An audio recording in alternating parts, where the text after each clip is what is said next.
We recognize that CVUUS gathers on land seized from the Western Abenaki people by European colonizers.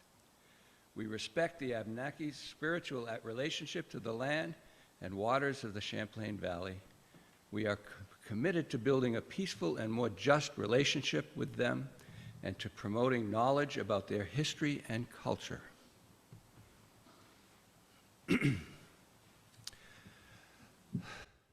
The sun was warm, but the wind was chill.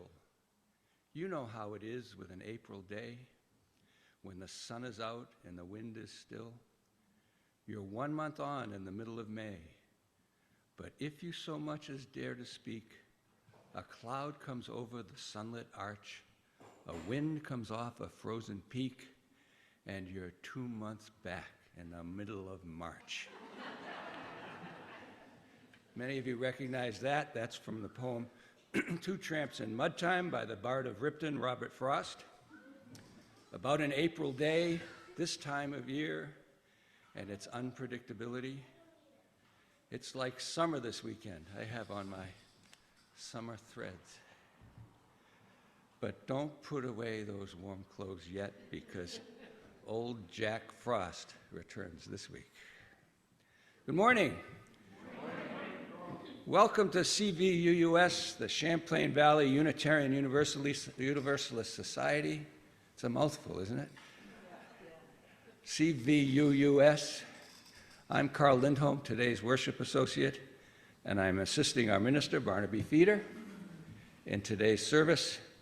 We are so glad you have chosen to be here with us. Who are we?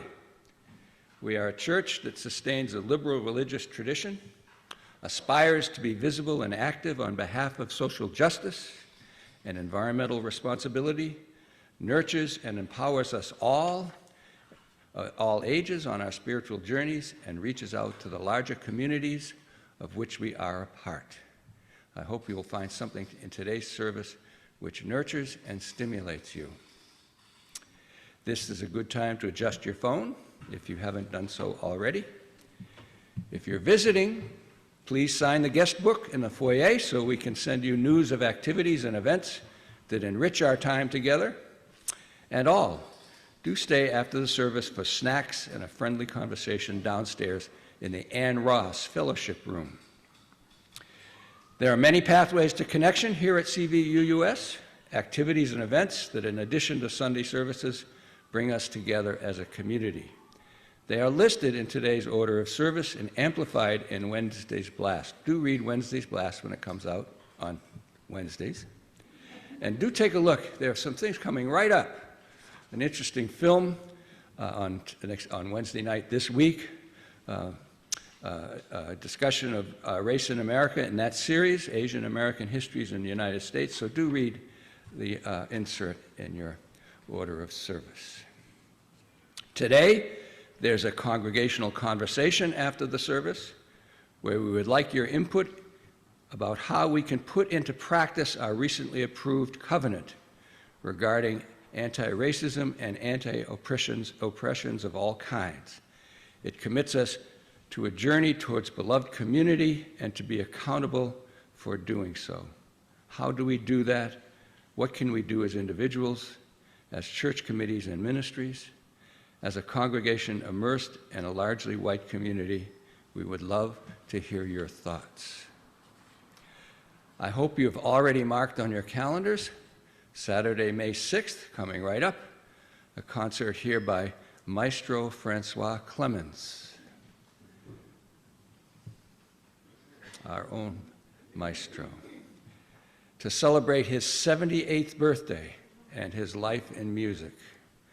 The aspiration of Francois and many of his friends here and elsewhere is to produce a record, literally and historically, the music for which he is the foremost living artist, the American Negro spiritual, and he will sing in this concert from that important tradition. Let us worship together.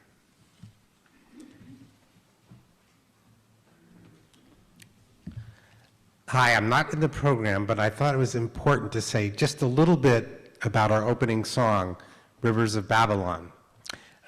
We have not sung that song in our almost completely white sanctuary, and it's a very important song in African American history because the words that are sometimes substituted to mean Lord actually refer to Haile Selassie, the emperor of Ethiopia.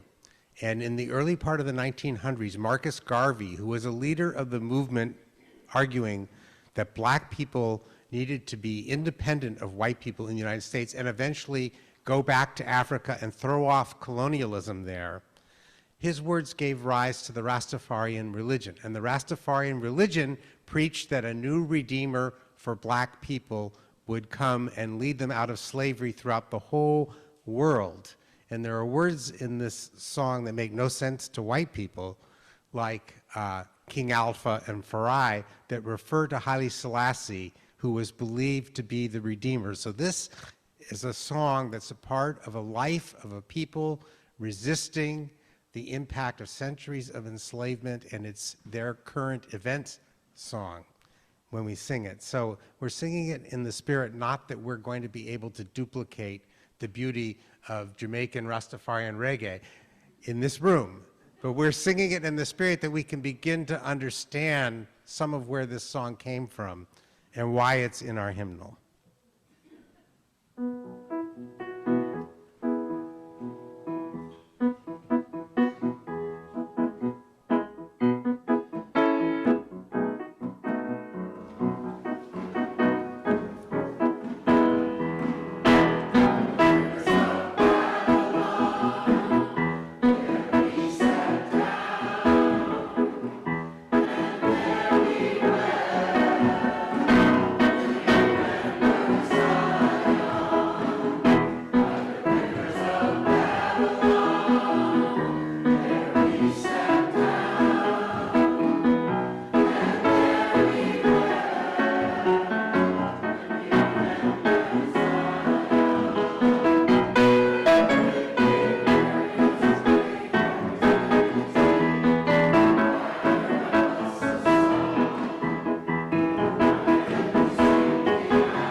That's wonderful. Thank you, Barnaby.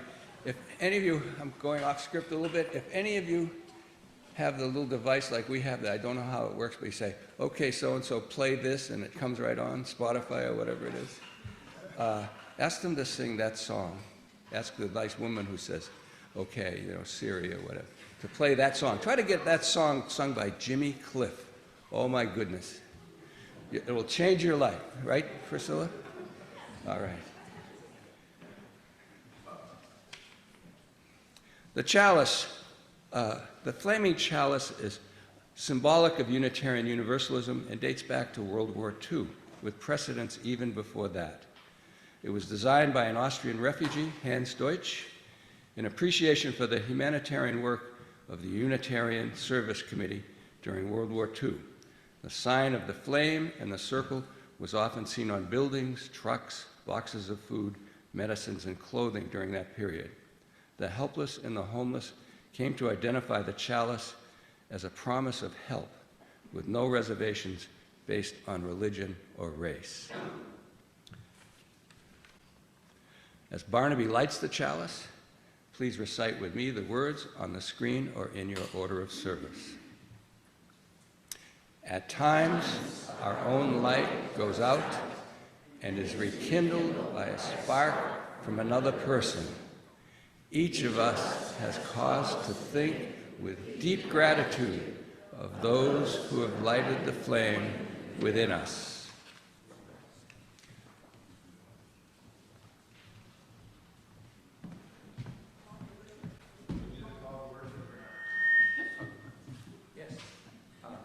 Thank you, Bobby.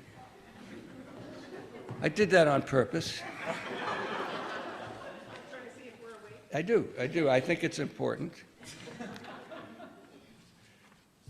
The call to worship is Born Again Benediction by the Reverend Barnaby Feeder, which was inspired by a benediction by Reverend R.M. Doss. Barnaby adapted this benediction, this popular benediction, to render it appropriate for the beginning of a service.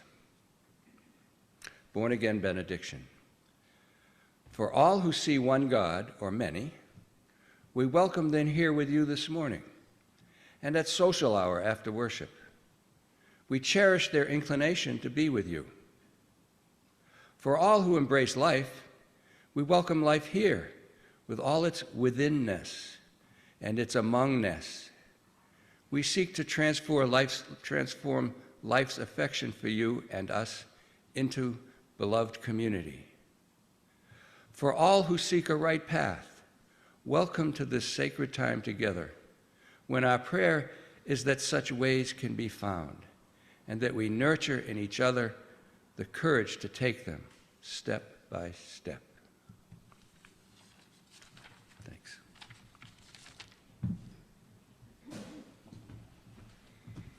Well, it's good that they flipped those items, because actually that is a perfect lead into what I'm doing. So, all part of the plan. Good morning. I knew that was going to happen. Last week, I said good morning like I do, and someone, I don't even know who it was, said, "Good morning, Poppy." I heard the Poppy really loud, and I was like, "Ah." There was something so great about hearing that, and so I thought that might happen again. Maybe it will build. Maybe it'll build to the point where at some point everybody will say, "Good morning, Poppy." Good morning, Poppy. Oh, what? Wow, how thoughtful of you. That's unexpected. We have a new covenant here, a covenant agreement, a social justice covenant, a social action covenant, a beloved community covenant, an anti-racism covenant, an anti-oppression covenant, one that basically is asking us to step up and do what we're doing in an even bigger, bolder, more courageous way. And it says, we commit to journey towards spiritual wholeness by working to build a diverse, multicultural, beloved community through our actions that accountably dismantle racism and other oppressions in ourselves and our institutions. So, short and pithy, easy to remember. I have been thinking so much about this covenant for years, really, as I've watched other congregations take it on. I've been thinking about it, and I've been thinking about what I think will help me move more fully into doing this work. Will help me. So what will help me, what I think will help us to really live the covenant, and I thought of a few things. It's not the whole list of everything, it's just some things that I came up with. So, on the back of 8 chairs out in the room, there are colored pieces of paper.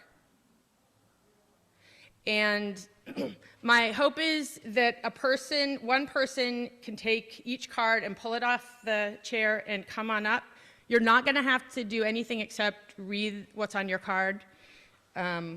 So look around, find the cards, And then once you find the cards, this is the real challenge. You need to line up, yeah, come on up, Marnie. You need to line up based on the number on the card.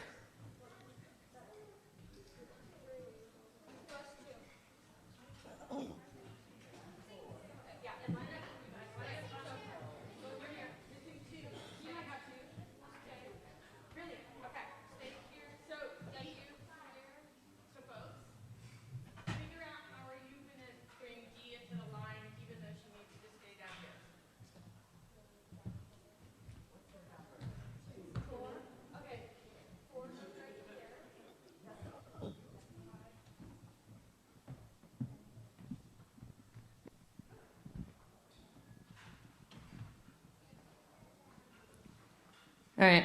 Whoa, sorry. Let me just take a peek. 1, 2, 3, 4, 5, 6, 7, 8. Lovely. They did it. Dun, dun, dun, dun. They did it. I will tell you, this is no surprise. The younger you are, the better you are at this challenge. I don't know why. That is totally true. Well, that's also true. The younger you are, the better you are. But that's a different topic. So, can you please tell me what word you have nice and slow and clear into the microphone? Nope, you didn't. Flexibility. Just say it one more. Oh. Flexibility. Okay. Flexibility. Education. Right. And education, I was really thinking of educating ourselves. Although there's a lot of kinds of education. And if anyone needs help reading, just let me know. Generosity. Justice. Radical inclusion? I think that's what it says. Radical inclusion. So not just the inclusion that might be easier that you might already be doing that you might think of, but it's radical. Like how big can you get?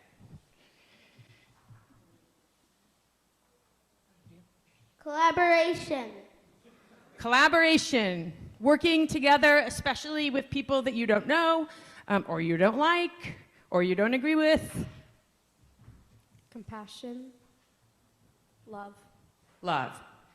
And love is, of course, I mean, kind of the bull that holds all of it, right? So, we got, can you just hold them up really high just so people in the back can see them? Flexibility, education, generosity, justice, radical inclusion, collaboration, compassion, love.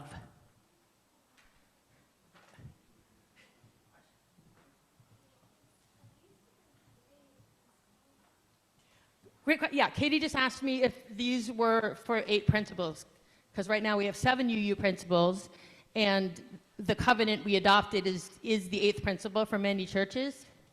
No, I didn't think of them that way, but I think that's an interesting question.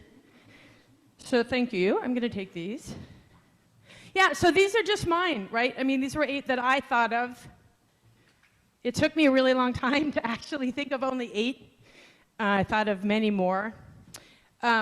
So at the congregational conversation later, I'm gonna bring these. This is what I'm gonna try to bring to the conversation myself. It's hard. Some of these are very easy for me. Some not so easy.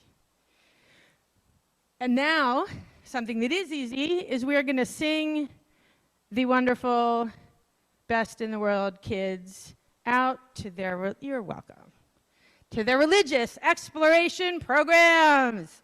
What are we going to sing? I'm glad you asked. We're going to sing the garden song. The words are up on your screen.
so fast.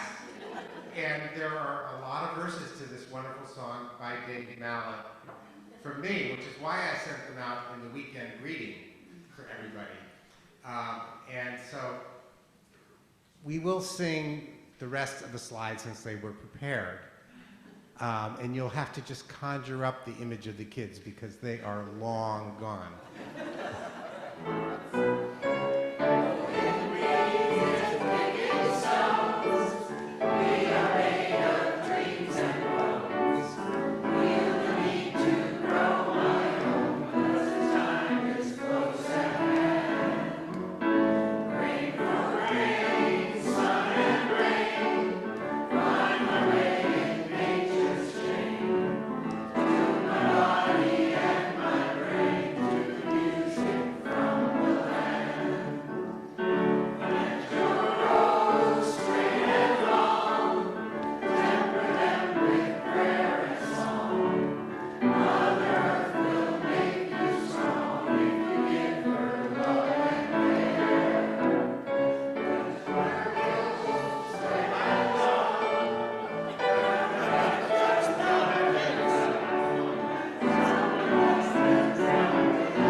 This is what happens when you try to blend an irresistible program into an order of service.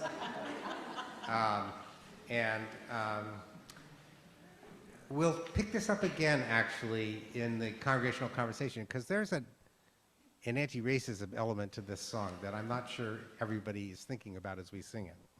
And I will bring it up then. But I want to get on to our offering. This month we decided to share it with our indigenous neighbors whom we normally talk about in our land acknowledgement.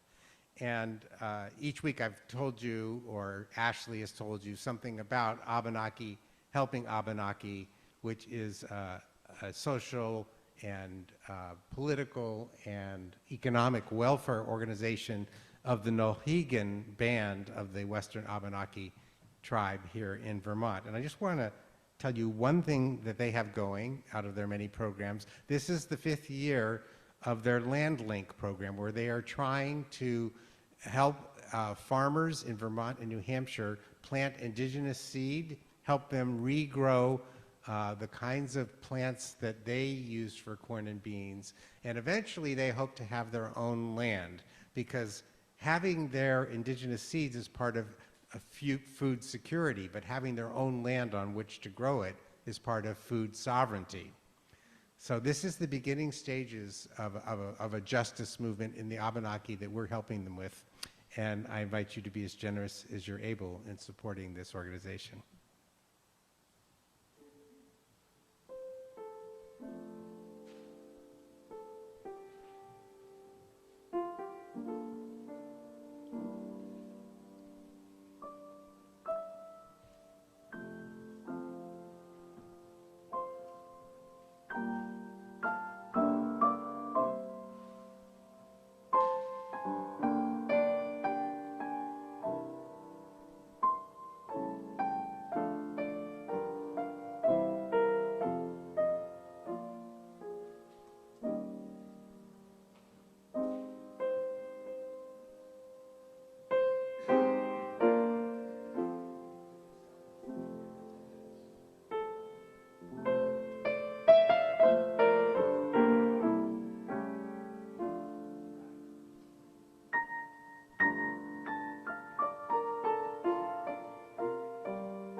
I'd like to invite you to stand as you're able, so we can receive the offering, and to thank our new ushers for jumping in today and collecting that offering. So thank you so much, and come on forward.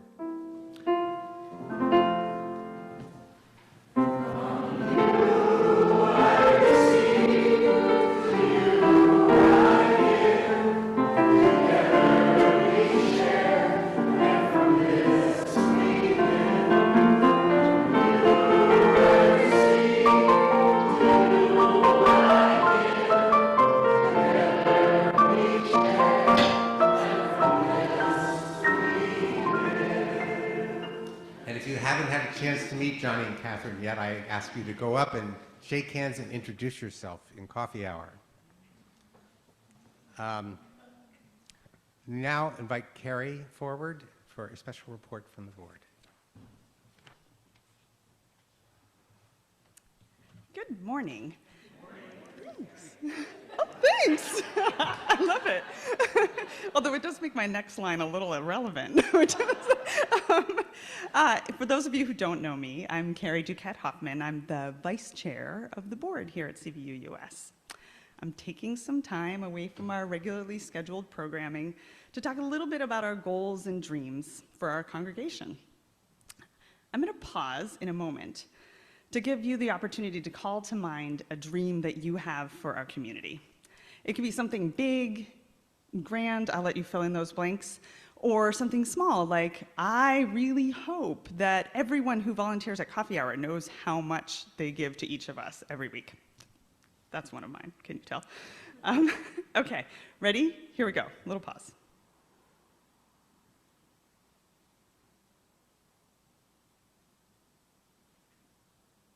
Okay, I'm seeing some eyes. Do you have one? Something in mind? One of my dreams for CVUUS is that we are a good employer here at CVUUS. In many ways, to be a good employer is a revolutionary act here in this country. Okay, so I know it's not the flashiest of revolutionary acts, right? But like, you did choose me for your board, and mundane things are sometimes very exciting for me. So yay. Anyways, but just think of everything that the staff here does at CVUUS, right? Making it a welcome place for our children, beautiful music, creating community, right? It's a really special place, and it's the people who make it that. Did you know that this year, the federal cost of living increase was 8.7%, and last year it was 5.9%? We can feel this so clearly when we go to buy eggs at the grocery store. I don't know if you've seen the memes about eggs, right? Trading them for gold. Or if you try to rent a place here in our community, right? We've talked a lot about that as a congregation. Costs of living increase have been steep in the last couple of years. To be the employer that I dream of us being at CVUUS, we need to keep up with those increases. Our budgets are an expression of our values. When I made my Canvas pledge this year, I tried to have that dream in mind. That's not always possible, but I did try. My goal was to increase by what I felt like was a good COLA. I encourage you to do the same. We're not there yet on raising funds through our Canvas, but I know we'll get there. And for the more interesting part, maybe, I want to make sure that your dreams are in our mind as the board as we move forward with the transitions we have ahead and with our budgeting process. So those of us on the board would love to hear what those dreams that you had in mind were. Drop us a line, see us at coffee hour, send us a snail mail. I have to say that I am a huge fan of snail mail, much to my kids' embarrassment.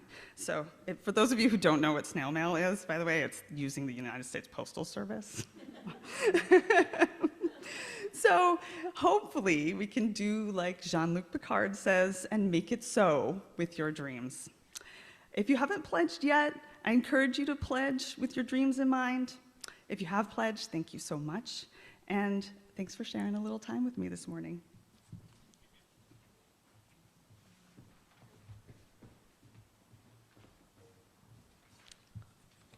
I have several milestones shared with me this week, and I'm going to start with the first one, which is financial.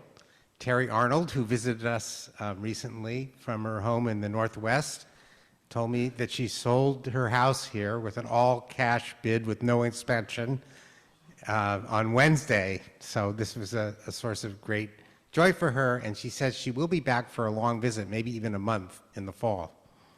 And so I won't be here to greet her there, but I hope you will be at this congregation, because this congregation is very dear to her.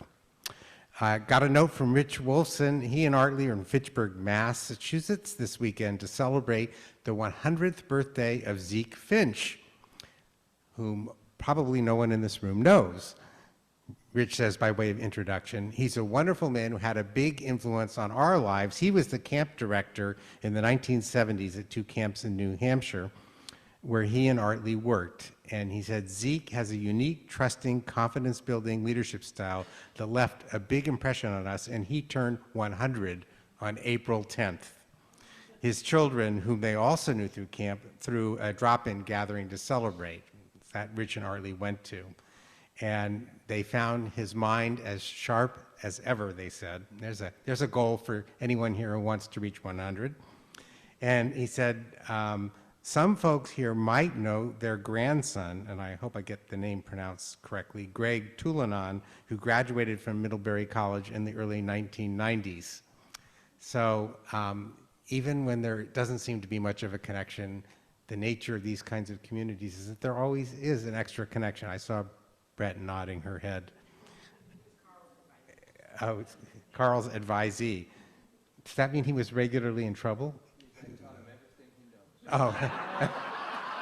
All right, well, we will now pause to pray for Greg.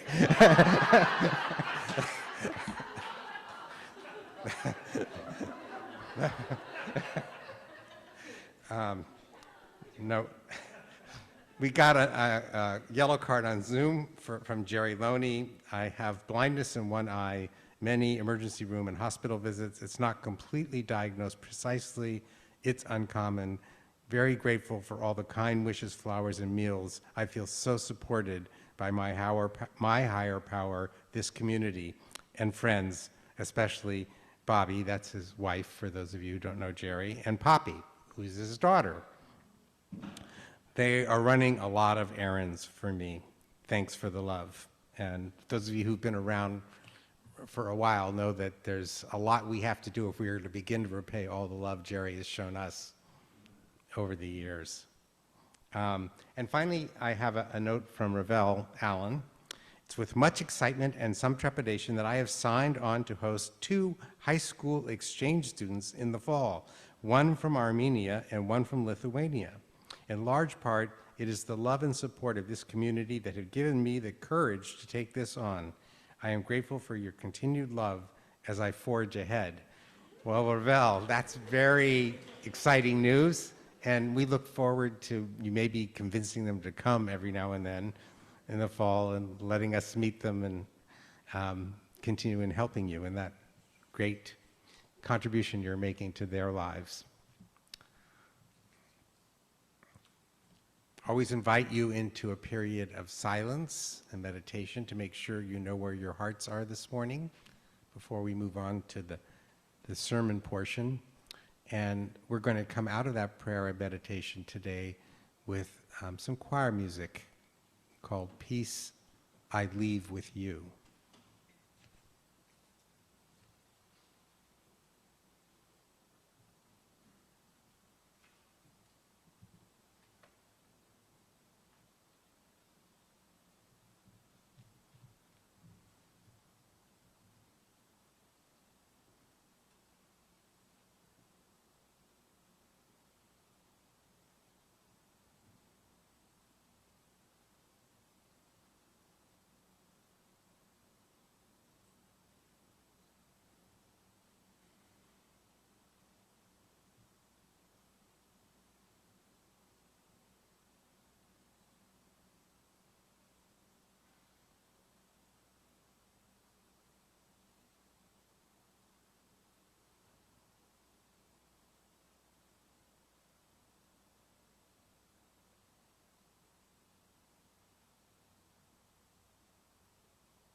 Hi, everybody. As the choir comes up here, I just want to briefly share a little bit about this piece. This is written by Amy Beach, who maybe some of you know was really the first prominent female American composer in the late 1800s and early 1900s. And this is just a wonderful little piece that we've been working on for a long time now, actually. So we're really excited to share it with you.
Barnaby has selected two short readings which relate to the service theme and sermon today. The first is from Genesis, book 2, verses 8 and 9 to 15. Neil, it's not going to start in the big inning either, though it's from Genesis. All right. So it's second inning? Yes.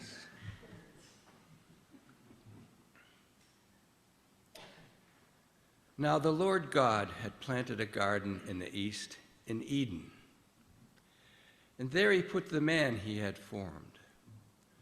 The Lord God made all kinds of trees grow out of the ground, trees that were pleasing to the eye and good for food. In the middle of the garden were the tree of life and the tree of knowledge of good and evil. The Lord God took the man and put him in the Garden of Eden to work it and take care of it. The second reading is from our Unitarian forebear, Henry David Thoreau, Faith in a Seed. Though I do not believe that a plant will spring up where no seed has been, I have great faith in a seed. Convince me that you have a seed there, and I am prepared to expect wonders.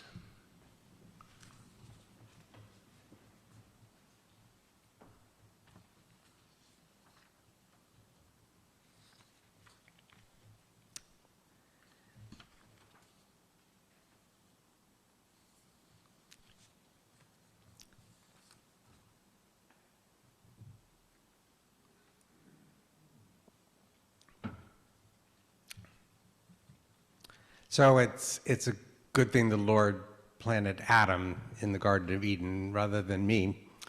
I'm not really much of a gardener. You might call me at best garden adjacent. Those of you who know how much time Michelle spends in the garden. But I know that many of you are gardeners, and so right from the beginning of our relationship, I recognized that gardening and seeds would be important metaphors for us, important ways for me to talk to you in a way that would make sense.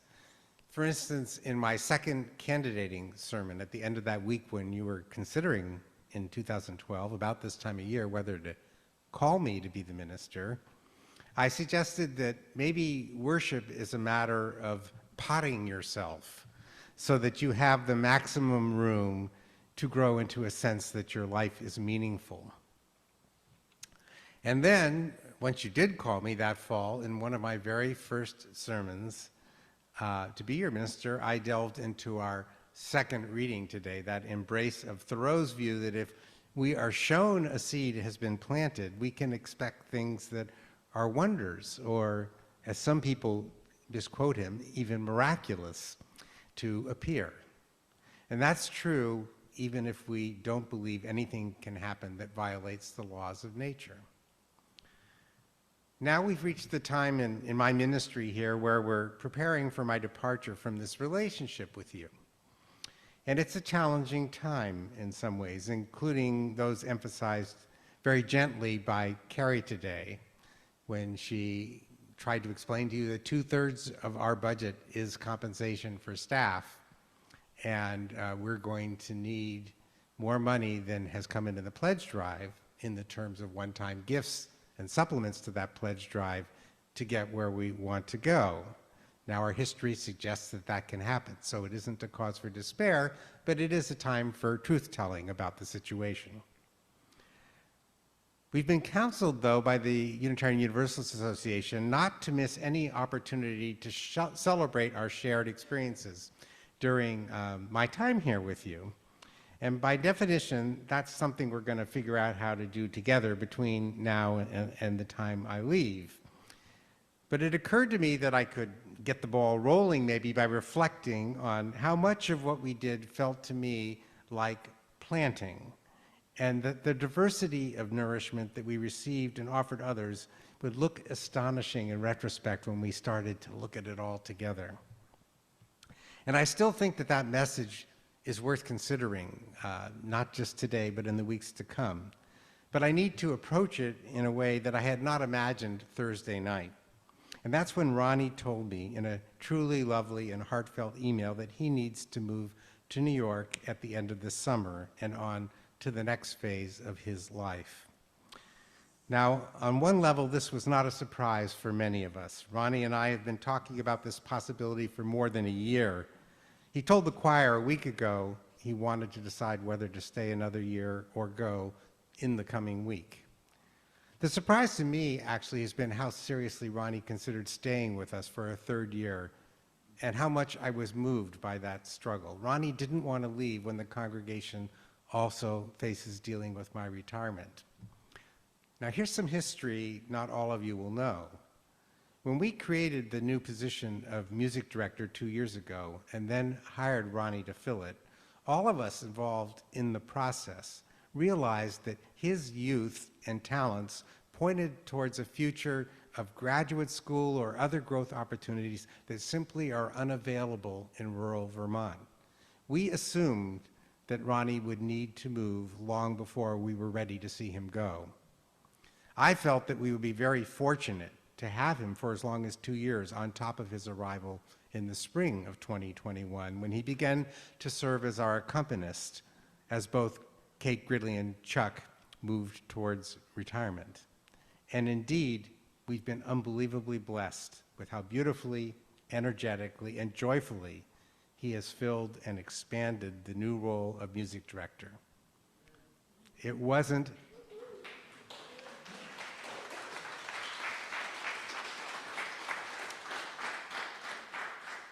simple to combine the jobs of accompanist and choir director that previously involved 3 employees.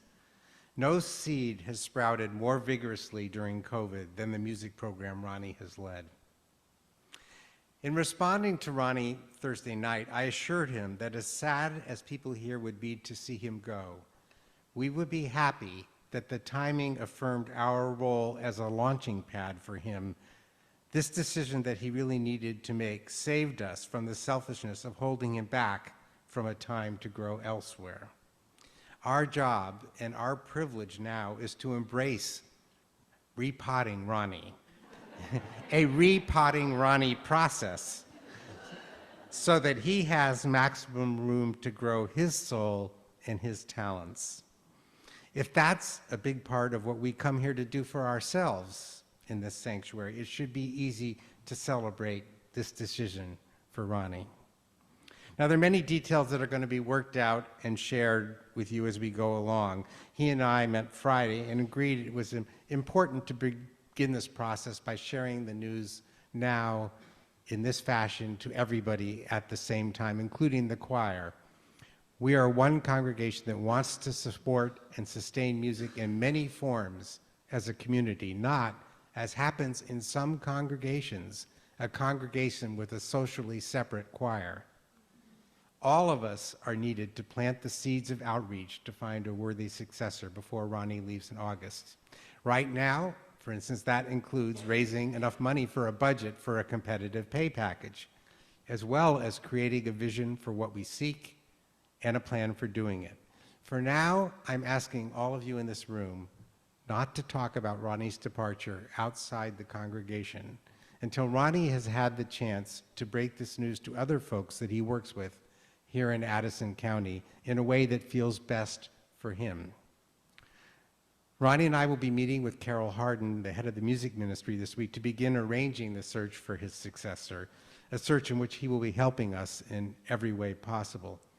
It's probably best that you not tell folks you think might be interested about this until we have more information about the job package to share with them. And that won't be long from now. But in the meantime, if there are names that excite you, you can give them to Ronnie or Carol via email now if you'd like.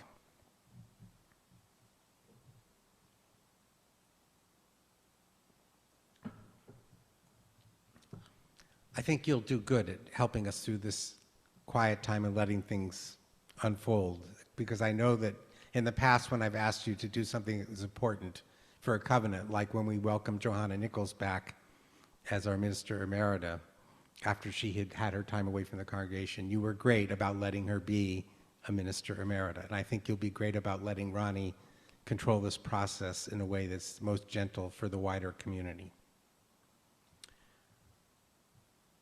So returning to my broader vision of us as a garden during my years as a minister, given today's news, I think I'm going to start with just mentioning some musical seeds. Those initiatives Ronnie has led along the way are blooming as I speak, or they're fresh in memory. And I'm thinking of things like the recent appearance here of the Ukrainian musicians and the New York Choir, where his most important musical mentor is the director. That choir was coming to the college, and Ronnie arranged for them to come sing with our choir, and a lot of people in our choir said that was one of the greatest choir practices they ever attended. I'm thinking also of the band, the house band, that he helped bring to fruition. Now, that was a seed we tried to plant while Lucy was here, but it was difficult until Ronnie arrived. And yes, we were doing music gardening even before Ronnie. His predecessor's choir director, Lucy Tenenbaum, brought the choir out to Eastview to sing at the window of a choir member, Roger Comstock, during his final illness. She brought a women's choir that she organized in Rutland to perform here. And some of you may not realize, but when we went to Zoom and her ability to lead the choir was eliminated, she threw herself into providing photo slides to accompany music during the early days of our time on Zoom. It wasn't always an easy relationship with Lucy, but a lot of seeds were planted, and a lot of them bloomed. Kate Gridley and Chuck Miller, talented accompanists with delightfully different styles, and if you weren't here when they were our accompanists, just take my word for that, provided a lot of the soundtrack of my time with you. They were always great collaborators with each other and with me in planning worship. And like you, I also treasure memories of the enduring and sometimes appropriately challenging devotion to CVUUS of Dr. Francois Scarborough Clements, the most frequently appearing of many talented congregant singers on whom I've relied in countless worship services. And of course, few ministers have been blessed with an RE director as musically talented, devoted, and creative as Poppy, who helped us welcome many of our younger musicians into sharing their talents with us over my years here. We've had remarkable music seeds sprout that those of you who are newcomers missed out on, I'm sorry to say. The fabulous Rubabes female barbershop quartet, a frequently renamed old-timey string band. They refused to give me a name, so every time I used them in the early years, I just gave them a different name. A year or two of the astonishingly loud and talented rock band called Shaded Gray that consisted of senior youth group member Matthias Van Order and his friends. It's a fool's errand to continue listing examples, and I haven't even begun to list all of the outside talent that has graced this sanctuary, that has bloomed here during my time here. We had visits from the wry and deeply humane folk singer David Roth, the German boys choir that Kate brought to us, the New England debut of Ma Muse from California. There have been literally hundreds of links to music that I've been privileged to share with you and receive responses from some of you about. Since the day a little over 3 years ago, I began sending email greetings 5 times a week as COVID popped up. What I've been going on about with music could just as easily have been done in other areas of congregational life. Some of you who've been here for a while may vividly remember the Monty Python Bring Out Your Dead skit featuring CVUUS youths, and it was used to introduce a sermon about hospice care and death with dignity. Some of you may remember a worship associate who, as a freshman at the college, came to us as a dance major named Celeste Allen and agreed to do the announcements one day in charade form as a dance project until we guessed which announcement she was referring to. During their time here, Celeste transitioned in identity and was ordained a year ago as Reverend Sky Williams Tao at their home church in Phoenix. Sky is currently the administrator of TRUST, which stands for Transgender Religious Unitarian Universalists Together, the organization of UU professionals who identify as genderqueer in one way or another. I recall seeing blooming in this room in the fellowship hall of all kinds of things, Passover seders that attracted as many as 75 people, radical love parties, rhubarb festivals, coffee houses, both up here and in the fellowship hall once it was built, pop-up Christmas pageants that had sometimes featured as many wise men and women, as many Marys as wise men and women, and flower communions, water communions, our own mud communions. For a while, some of you may remember, we had in the basement the innovative Jesus-centric, but not only Jesus-focused Christian communions, and that was a time when our downstairs was like a crypt. Nothing was down there. It had a nice feel to it for that. We had some unbelievably creative flower displays over the year that didn't just decorate our worship, but actually deepened it. It goes back to including some folks who aren't here at the moment, like Ann Jeanette and Sue Grigg, as well as the folks who are doing them for us this year. Of course, there's always unbelievably tasty potlucks popping up every now and then where UUs are involved. And now we have our monthly birthday cake. And the birthday cake celebrating the April birthdays will be next Sunday, and it will be a Java cake with as a yet undetermined icing, according to Michelle and Donna. So there's been an expansion of our donations program. Some of you will remember it's gotten pretty creative at times. One month we collected money not for an organization, but to subsidize people turning in firearms to the Middlebury police. Expansion of our networks, caring networks, creativity. The caring network over the last few years has engaged the congregation in many, many more ways. Just this last board meeting, the caring network surprised the board with a spread of food just to be thankful for the board taking on the difficult activity of this spring. Which leads me to the board and the effective lay leadership in general. As a lifelong UU, let me tell you, I have been a part of some very dysfunctional boards of directors at different UU congregations. And I've been here 11 years, and I have never seen a dysfunctional board here. Year after year, good people step up to be on the board, to be with each other, and to really care for this congregation. And that filters down to the people who participate in the other teams. You know, some of you have been at other UU congregations. You'll have to take my word for it that when it comes to a garden, this one is overflowing with flowers compared to many when it comes to the qualities that its lay leaders bring to our worship. And I'd say a little word about generosity.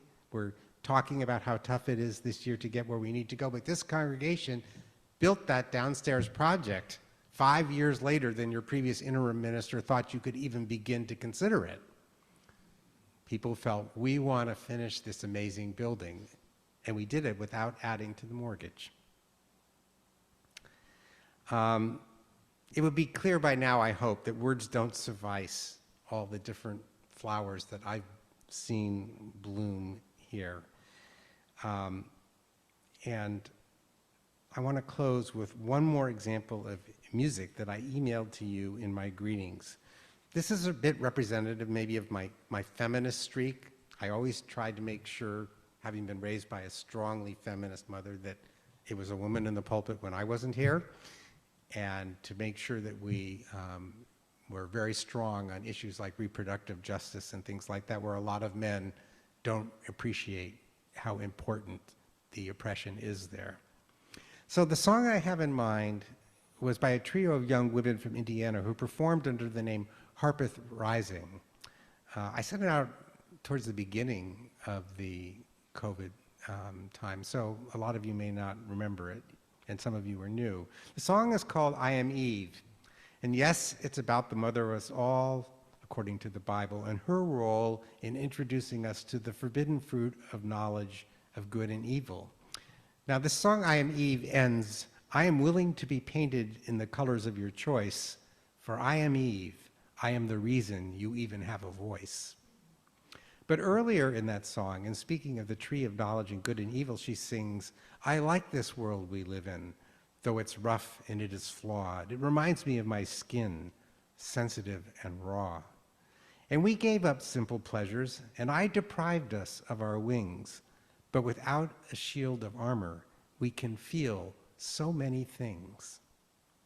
Whether intentionally or not, this gets to a crucial point from the Garden of Eden story, if you look closely at the original language in the Bible. Eating the forbidden fruit gave humans new knowledge about the world, but even more important than what they learned is how they learned. The Hebrew expression in the story for what they did, etz hada astovara, implies a direct, embodied encounter with the truth. That language actually crops up in other parts of the Bible in connection with that most physically intimate of all human interactions, sex. Directly seeing and smelling and touching and eating the fruit taught them something in a way no amount of God speaking to them could achieve. And that is what makes CVUUS a garden. When we gather, we seek what is holy through our actual actions and senses. We take what we encounter into our bones as well as into our minds. Just as God put Adam, before he even had a name, into the Garden of Eden where there is work to do and experience, we put ourselves here where there is love with a capital L in all its guises to tend to and experience. And you put me here for that purpose. No wonder our time together produced too many blossoms and too much fruit for me to feel I fully comprehended. Whatever is beyond grateful, that's where I am for your call to minister in this garden. The seeds planted here grow in ways more diverse and complicated than actual seeds, and I'm confident that so much more has been planted than we realize, that we have to be prepared for wonders to come up. We live, of course, in a world that could use a lot of them, a world in which it is vital that this congregation has faith in seeds through good times and bad. And after my necessary time away so that you can choose and welcome your next called minister in a wise and careful manner, I will be back and delight to rejoin you as a fellow congregant in this garden. And I know Ronnie will want to visit at some point, so we're going to want to make sure he's impressed with how we tended the seeds he helped plant. I hope in the coming months that how we celebrate my ministry plants a lot of seeds and encourages some more healthy repotting here as well.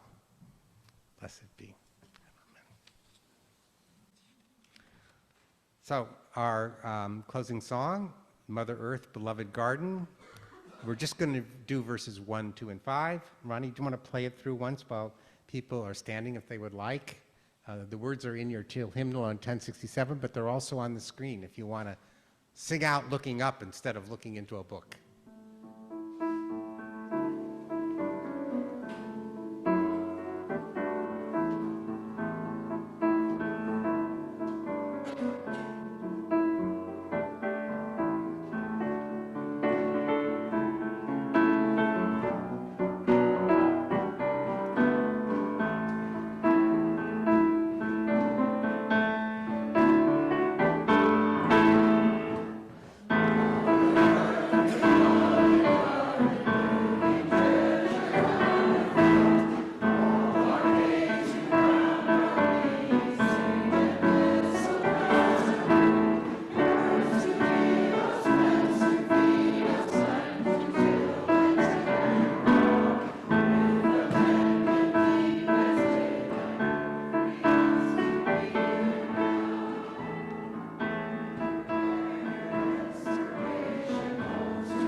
So, we leave you to imagine, if you aren't looking ahead in the hymnal, what West and South bring to the picture. But we wanted to get to Lover's Spirit be our guide and the mystery, because that's what we're headed into.